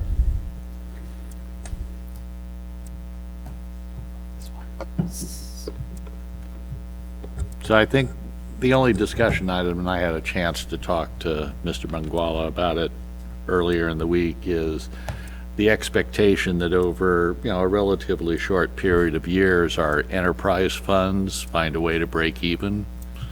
Otherwise, we're pulling money out of the classroom to support childcare, known as child development, or food service, known as the cafeteria fund. And so I just want to encourage the district to continue to work, the very operational problems that lead those funds to require contributions from the general fund. So, And Trustee Shunk, I'll be bringing to the school board after the turn of the calendar year an assessment that was conducted on food services by the organization that Mr. Pearson reported in his, mentioned in his report. We've got a lot of really good free consultation through this grant that was attained that is going to help us with reversing some of the encroachment of the program on the general fund. So there's a nice just layout of a strategic plan essentially for how to do that over the course of the next couple of years. And actually we sat through the debrief of that today, and so I look forward to bringing that to the school board. Mm-hmm. Mike, did you want to say something? I was just, again, I was going to reiterate that it's the, let's see what it's called. It's the Get Schools Cooking Grant through the Chef and Foundation that we've had, and that's that we have, and the assessment is pretty comprehensive, or extremely very comprehensive. And we met today with 4 staff members from this or from the organization who are going through a really extensive process to give us some recommendations, suggestions, and things on how we can streamline our programs and be more efficient and cost effective. I guess the final thing I'd like to say to our limited audience tonight, and those out there in YouTube land, is, as difficult as first interim and second interim will look, I ask our employees to focus on the work that they do and the work that needs to be done. We are ahead of many of our peers around the Bay Area and Northern California in grappling with the changing circumstances, demographics. We've talked about it over a couple of meetings. And at some point, the board has asked in the past. I suspect you'll actually volunteer some ideas this time, the next time we ask it. What can we do to take stuff off your plate? It's really hard for educators serving a wide variety of needs to say we should stop doing something, but hopefully in the next year or so, we will work on a framework to grapple with the efficacy of the things we're involved with and narrow our focus as our resources narrow. It's not as bad as it looks, and by making decisions now, we are avoiding much more painful ones later. And I sort of just want to get that out there on the public record. Any other comments? I'll I'll move. entertain a motion. I'll move to accept the first interim report. A first by Mr. Joe Shunk and a second by Mr. Jose Hurtado. All those in favor? Aye. Student? Aye. Human Resources? K3B, request to hire a teacher less than fully credentialed. I'll move. First by Mr. Gracia. A second by Mr. Joe Shunk. All those in favor? Aye. Student? Aye. K3C, Educational Management Solution Contract for Consultation Services. So moved. First by Mr. Gracia. A second by Mr. Jose Hurtado. All those in favor? Aye. Aye. Student? Aye. Resolution 2018, Local Assignment Options for Teacher Assignments 2019-2020. So moved. First by Mr. Gracia, second by Ms. Water. All those in favor? Aye. Student? Aye. K4, Instructional Services. K4A, Single Plans for Student Achievement for Middle and High School schools. Excuse me. I have a bit I'd like to discuss on this one. I've reviewed all the SPSAs for the middle school plans district-wide and found that 4 of them are quite similar in that they contain information about how to improve student achievement and learning, especially in math and English. One of those plans, however, does not include that. I'm speaking about Silverado Middle School. Silverado's plan doesn't have anything to do with student achievement and doesn't seem particularly focused on the unique issues facing their school. The plan has nothing that even appears to recognize the lack of academic rigor at the school. Every other middle school in our district has identified the low performance of their students on math and English and is taking positive steps to improve student outcomes and test scores. Silverado, on the other hand, seems unconcerned with the way their test scores sit and instead wants to make sure they give parents the right handouts at back-to-school night, as that is apparently their biggest problem. In looking at the test data, you can see that they are performing in the red and orange levels of math and English, and therefore I can't even begin to fathom how they thought improvement in math and English wasn't important. I feel like getting the parents the right handouts at back-to-school night is a core competency function and not really where we need to be using our strategic goals and planning initiatives. I appreciate a strong communication plan and strong communication policy, but getting the right handouts at back-to-school night isn't what I would call a strong communication policy. It could be a small part of a strong communication policy, but it surely isn't one unto itself. I would like to separate the Silverado document out of the motion to approve these documents so that we can vote separately on that SPSA, as I feel they have missed the mark badly as to make the document irrelevant. If they don't see that their students are underperforming in math and English, and that they need to take positive action to address it, then they have identified the wrong problems and need to start over with their assessment. With Silverado's inability to identify the problems they are actually facing, they will never be able to actually craft solutions to improve student achievement. I believe the Silverado plan, and only the Silverado plan, needs to be denied and sent back to be reworked.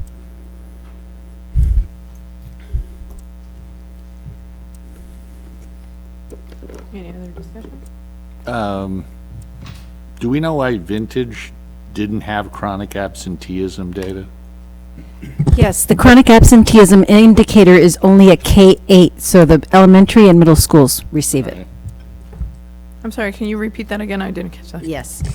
So the two new indicators on the dashboard this year are chronic absenteeism and college and career readiness. But chronic absenteeism is only applicable to our elementary and middle schools. So you won't see a chronic absenteeism dashboard for the high schools.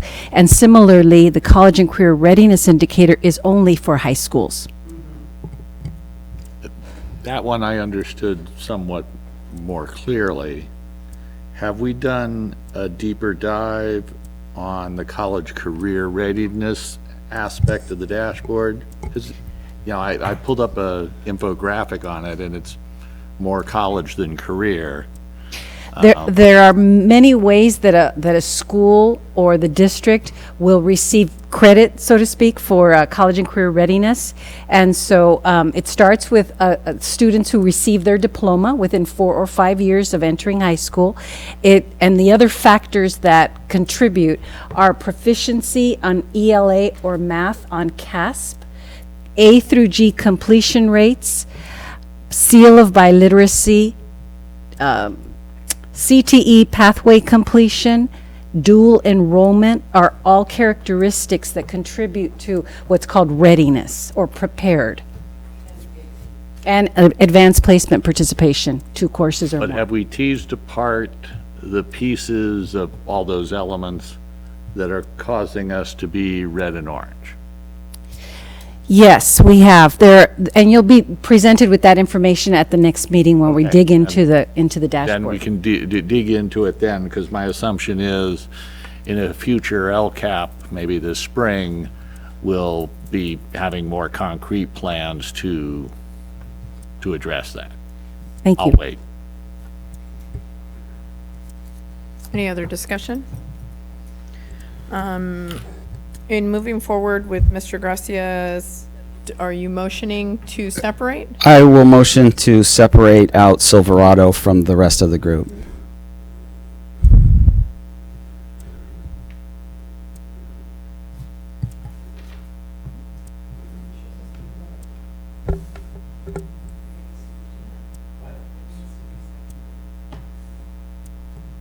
Well, okay, I'll second this when we discuss this.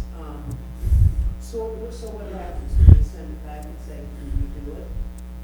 Well, I would ask that the board still vote on the item, and so, if you get a majority vote on, if you agree to separate it, and then it get a majority vote to not approve it, then yes, it would go back to the school. May I make a comment around the Silverado plan?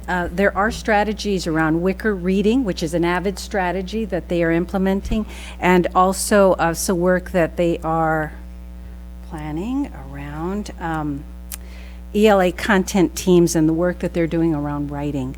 And those are the latter part of the strategies that they've addressed. But correct, they have not addressed math as one of their key areas. They are focusing a lot on chronic absenteeism and attendance.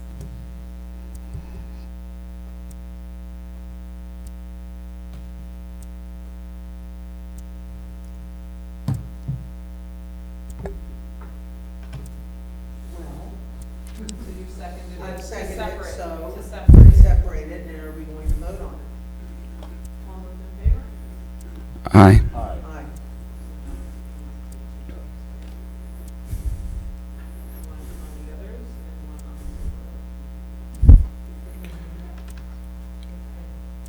S- I think for the record, just maybe reading K-5 with the all non-Silverado, the other schools.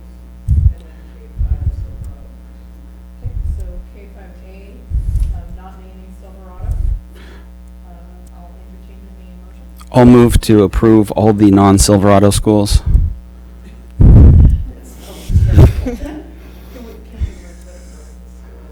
Yeah, it's American Canyon High, American Canyon Middle, Harvest Middle, Napa High, New Tech High, Redwood Middle, River Middle, Valley Oak High, and Vintage High. I have a first by Mr. Gracia, a second by Mr. Jose Hurtado. All those in favor? Aye. K5A, SBC 18220, contract for TCE, or no, excuse me, I thought it was. We got to do. I'm sorry, SPSA, for Silverado Middle School, and that's K4A. Motion?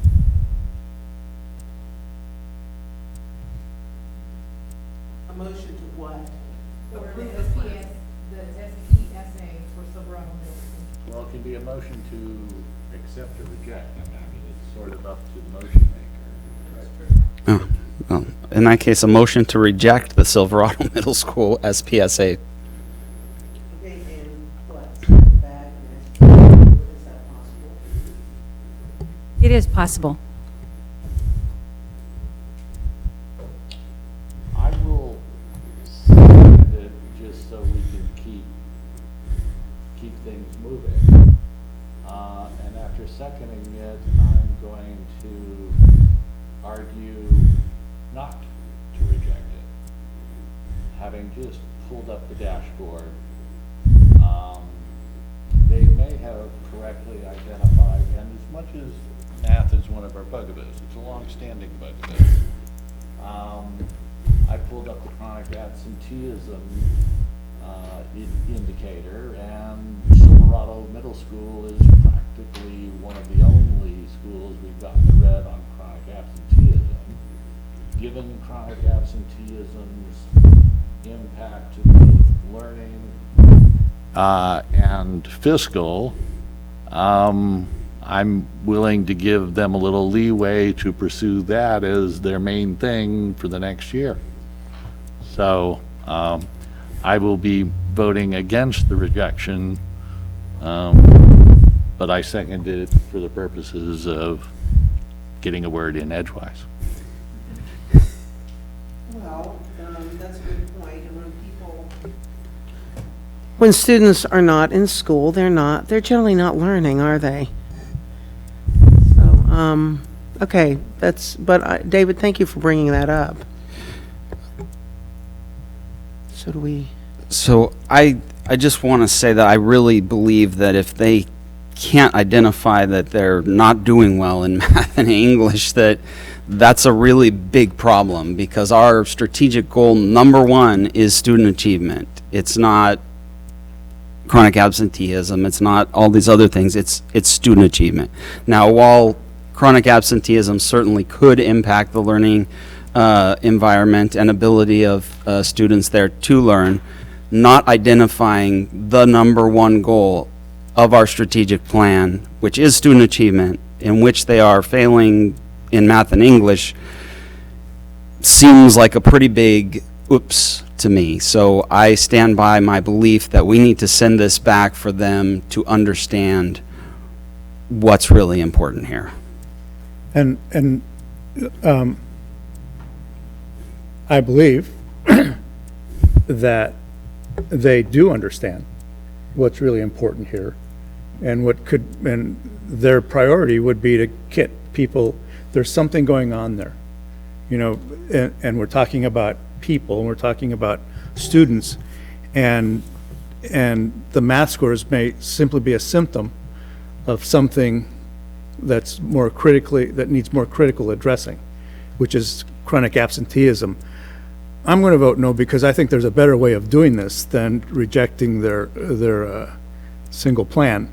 And I'm also going to vote no, because I believe that teachers at Silverado and administrators do in fact know what's important, and they are probably painfully aware of their dashboard scores.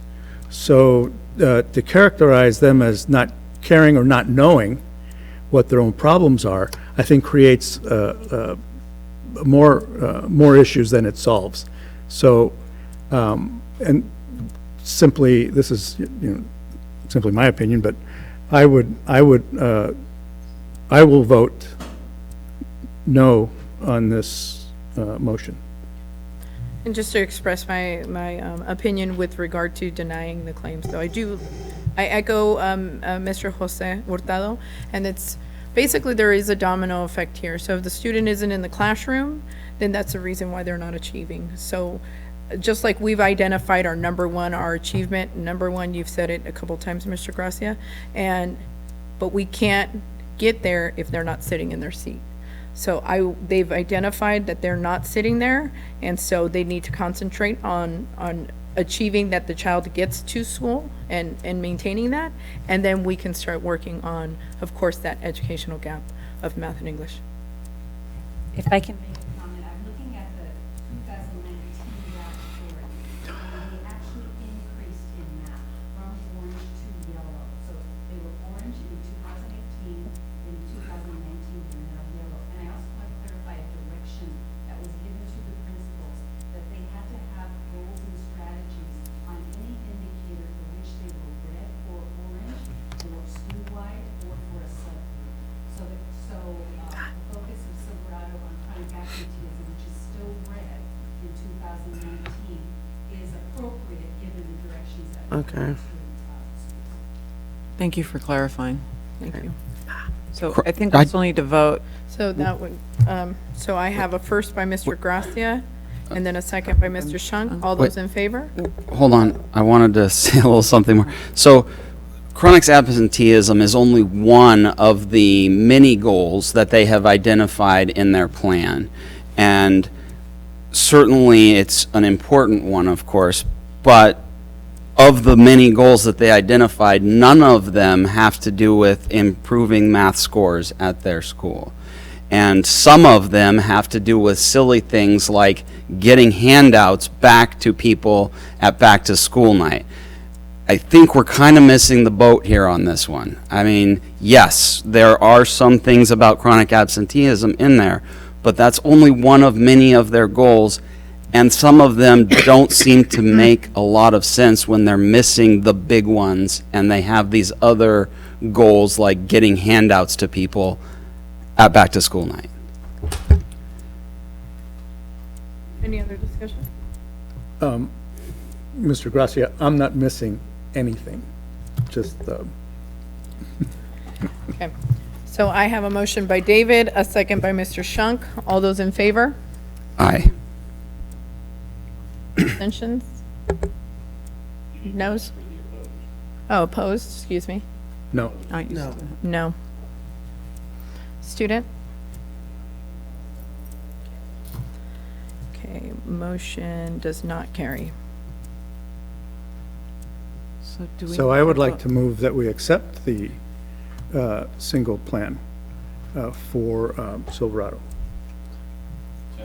Oh, with, Wait, hold excuse on a me, second. with, So I had Mr. Gracia approve it first and then yourself second it, even though it had passed without the Silverado no, report? now we're going to accept, now I'm moving that we accept it. Okay. But let me make, but if they could just kind of clarify, add some clarifying language to their report on what they are in fact doing around math. So I'll modify my motion. Okay. Thank you. I will share that with the principal. So is that a first? Mhm. First by Mr. Jose Hurtado with the changes as to what Silverado is doing about their math scores. That's included. I'll second. First by Mr. Jose and a second by Ms. Waters. All those in favor? Aye. Abstentions? Opposed? Opposed. Student? Motion carries. Okay. K5A, School Planning and Construction, SPC 18.2-20 contract for TLCD architecture for the design of multi-campus improvements, seismic, roofing, paint, and security. So I just wanted to ask, with regard to the security part of this contract, if, again, our fellow who we hired 3 or 4 meetings ago to do security for us has approved the fencing placement and/or reviewed it in this instance. Yes, on 2 different occasions, I've had an opportunity to talk to Rocky Maderos, who we hired to be our security consultant. And he's also been able to walk several of our sites, particularly our new sites where we have new fencing going up already. And he concurs with our methodology of using a combination of chain link fence, non-climb fence, and ornamental fencing, as well as our methodology of having a single point of entry. And did that include approving these specific plans as well? He did not approve these specific plans, because these plans had already been designed before he had been hired.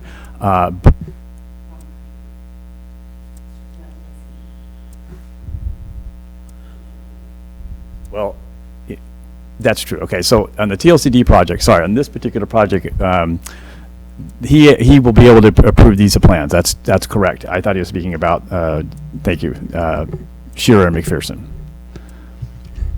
So he has not yet approved, but will do so. He will have an opportunity to look at that. Sorry, I was thinking you were talking about Shearer and McPherson Elementary School. Right, but we're not. We're talking about Correct. Right. Correct. He's making the. So he will have an opportunity, but I have reviewed with him our methodology, and we will put his eyes on these plans once they are in more of a design phase. Okay. I'll move to approve then. A first by Mr. Gracia, a second by Mr. Jose Hurtado. All those in favor? Aye. Aye. Student? K5B, SPC 15.30-17, award of contract for finishing kitchen modernization project at Browns Valley Elementary School and Vichy Elementary School to Arndt Builders, Inc. I'll move to approve. Second. First by Mr. Gracia, second by Ms. Water. All those in favor? Aye. Aye. Student? Resolution number 20-17, support of Proposition 13, the Public Preschool K-12 and College and Health and Safety Bond Act of 2020. So there is an odd situation in the state of California whereby we don't get any money from the state for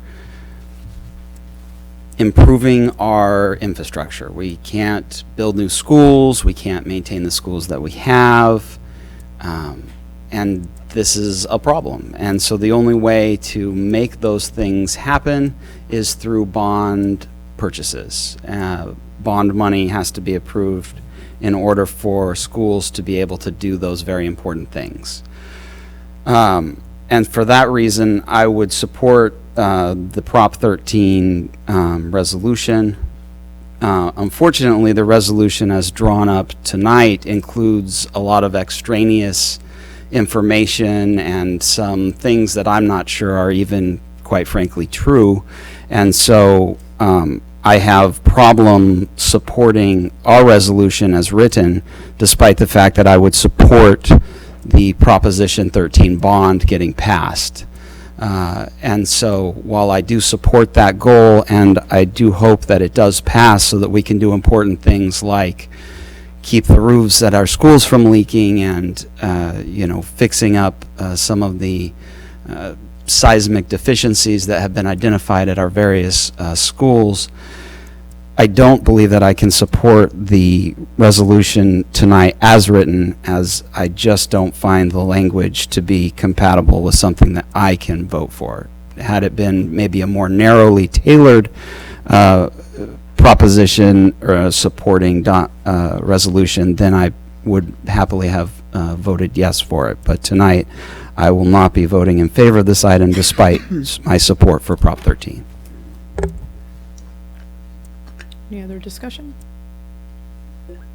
I'm unclear on which whereas got stuck in your craw. There were several. Pick the easiest one.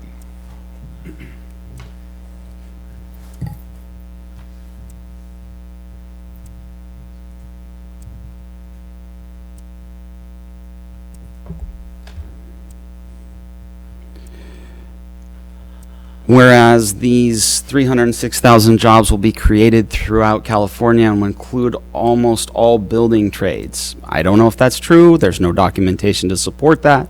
I have no idea whether or not there's any reality to that statement.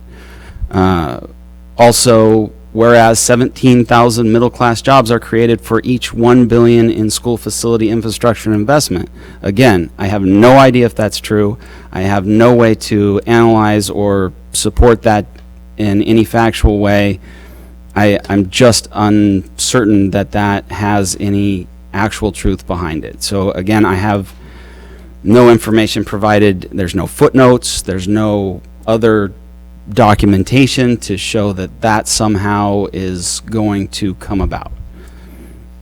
All right. I mean, those are just two of the examples that I think are. Model resolution from CSBA? We actually got this from one of our facilities consultants who used some of the language from I believe CSBA Cash. Cash is one of the organizations that puts out resolutions that has to do with Cash stands for Coalition of Adequate School Housing. Yeah. And Facilities, and it's There's the bullet points in the summary of the proposition yeah, itself. for the legislation, yes. So. Correct. It may not be up to APA style, but I'm not going to get real worked up about the lack of footnotes. The big picture is getting money from the state for I facilities. think it's an opportunity for us to publicly stand up for public education and for the needs of Napa Valley Unified School District, of which there are many. And we will have plenty of time to debate its applicability locally. The only footnote that I would add is the state of California recycles proposition numbers and letters, and this is the other Prop 13. That's right, it is confusing. Yes. Any other discussion? Do you have a motion? I'll move the item. Second. First by Mr. Joe Shunk and a second by Ms. Water. All those in favor? Aye. Opposed? Opposed. Student? Aye.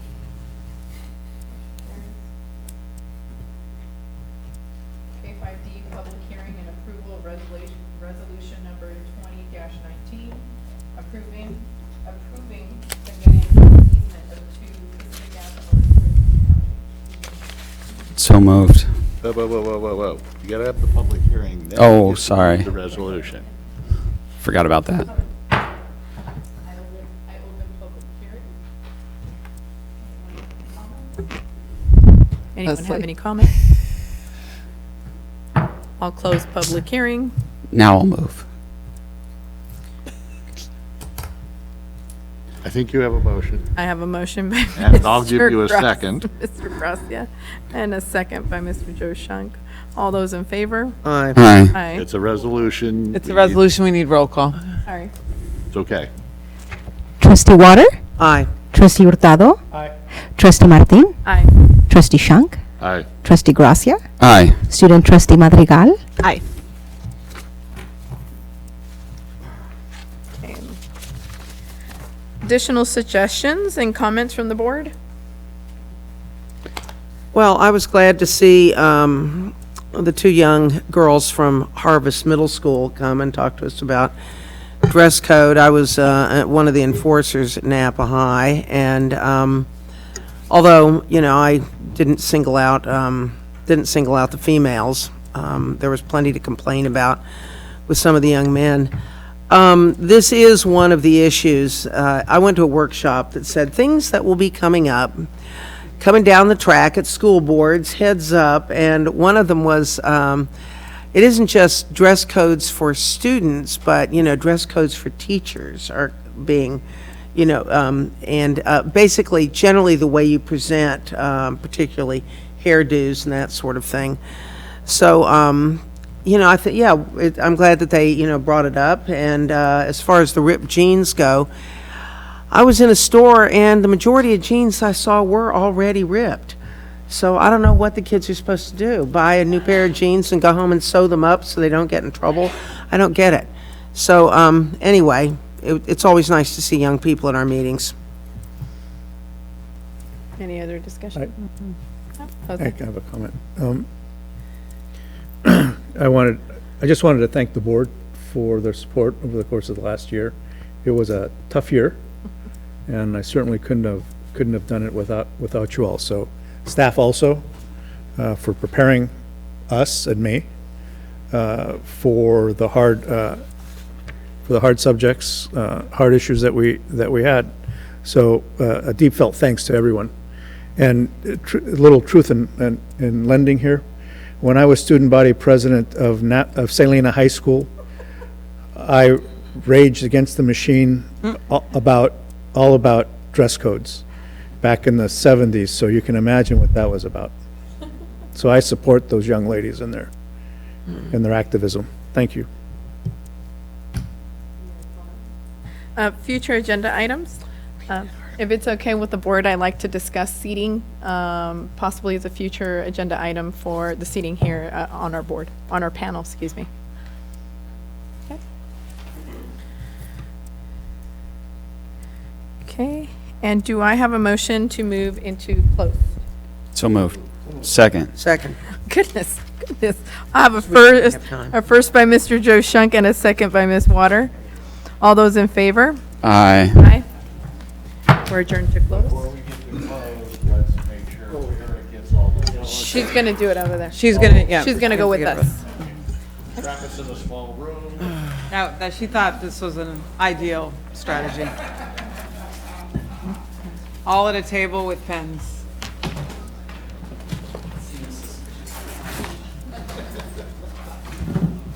Oh my gosh.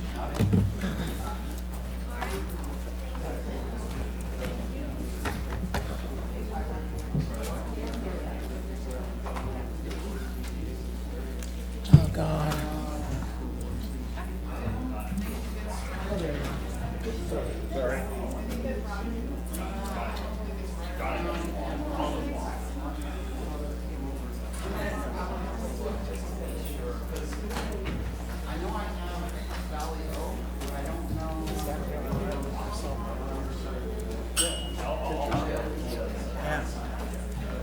And I did think. The Silverado roll up to that half of it. Half and half. Oh. Yeah. You have your microphone.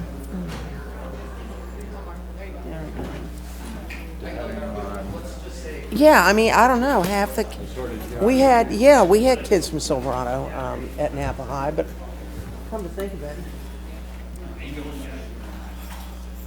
Oh, her microphone.